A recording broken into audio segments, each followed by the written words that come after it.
নমস্কার বন্ধুরা, পঞ্চব্যঞ্জন হেসেলে সবাইকে স্বাগত। আজ আরেকটি রেসিপি নিয়ে চলে আসলাম তোমাদের সঙ্গে শেয়ার করতে। আজকের রেসিপিটা কিন্তু একদম সম্পূর্ণ একটা নিরামিষ রেসিপি। খেতে কিন্তু দুর্দান্ত স্বাদ লাগে। আমার ভীষণ পছন্দের একটা রেসিপি। তো তাই ভাবলাম যে চলো আজ তোমাদের সঙ্গে এই রেসিপিটা শেয়ার করে নিই। এটা হচ্ছে চাল কুমড়ো দিয়ে মটর ডালের বড়া দিয়ে একটা রেসিপি। তো তার জন্য চাল কুমড়োটাকে মিহি করে হাতে কুচি করে রাখা আছে, আলু আর এখানে মটর ডালটাকে মিহি করে বাটা আছে। তো চলো এবার শুরু করা যাক। প্রথমে যেটা আমরা কাজ করব সেটা হচ্ছে চাল কুমড়োটাকে একটু লবণ আর সঙ্গে একটু আখের গুড় মাখিয়ে রাখবো।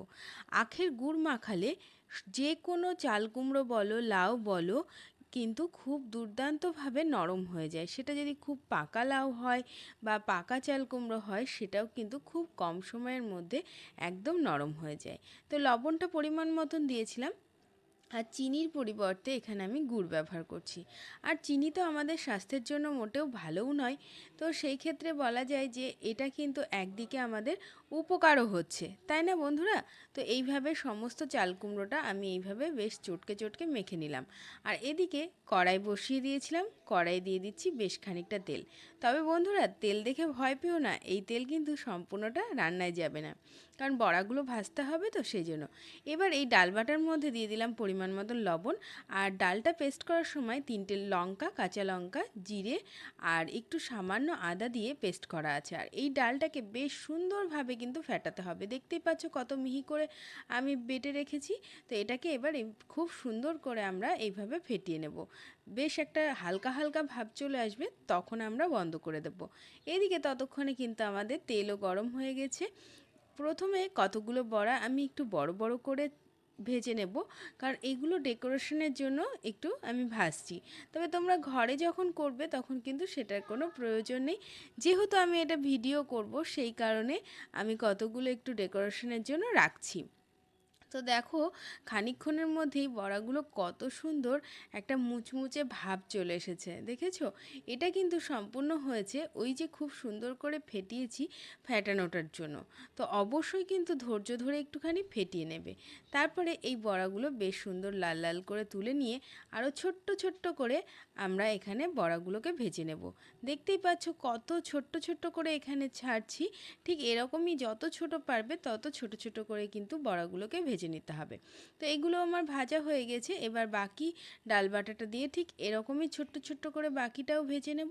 তারপরে যে তেলটা এক্সট্রা থাকবে সেটাকে একটু কমিয়ে নেব। তো দেখো আমার বড়া ভাজা হয়ে গেছে, তেলটাকেও কমিয়ে নিয়েছি।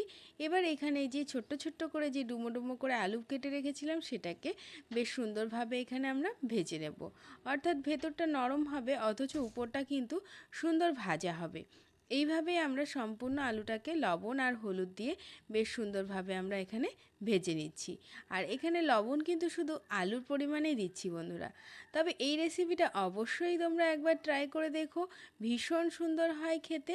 আর এটা একটুখানি মিষ্টি মিষ্টি কিন্তু বেশি ভালো লাগে, লঙ্কাটা কিন্তু খুব বেশি পড়বে না। এবার দেখো আলুটাও কিন্তু আমাদের ভাজা হয়ে গেছে, আলুটাকেও আমরা ভেজে তুলে নিচ্ছি। এবার যেটুকু তেল থাকবে সেই তেলেই কিন্তু আমাদের রান্না হয়ে যাবে। এখানে কিন্তু আর কোনো আমি এক্সট্রা তেল কিন্তু আর দেবো না। আর আগেই তো বললাম তেল খানিকটা তুলেই রেখেছি।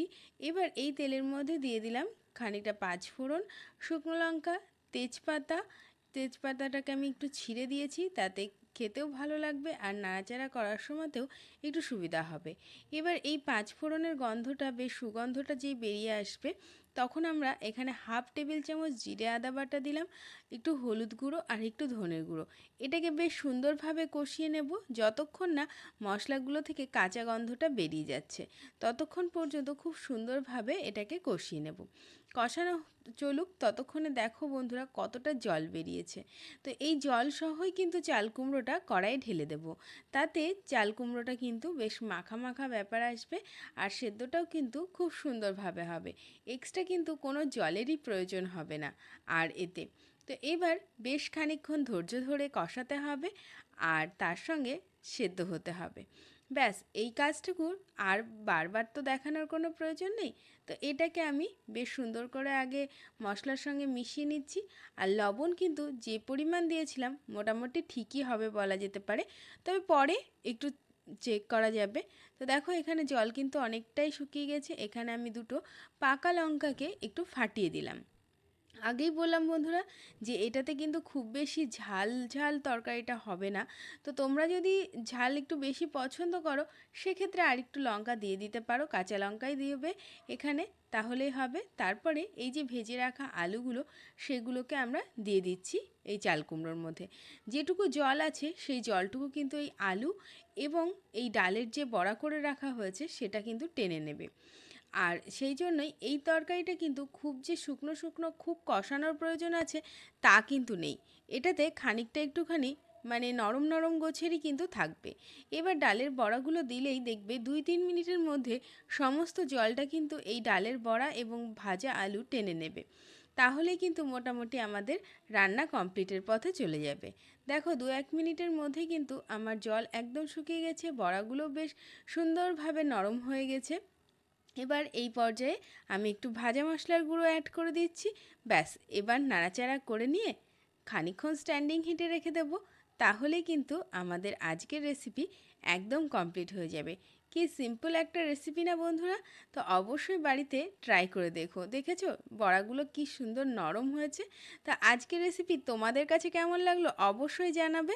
আর কমেন্ট বক্সে তার সঙ্গে সঙ্গে যারা একদম নতুন বন্ধু আমার চ্যানেলের, অবশ্যই ভিডিওগুলো ভালো লাগলে সাবস্ক্রাইব করে পাশে থেকো।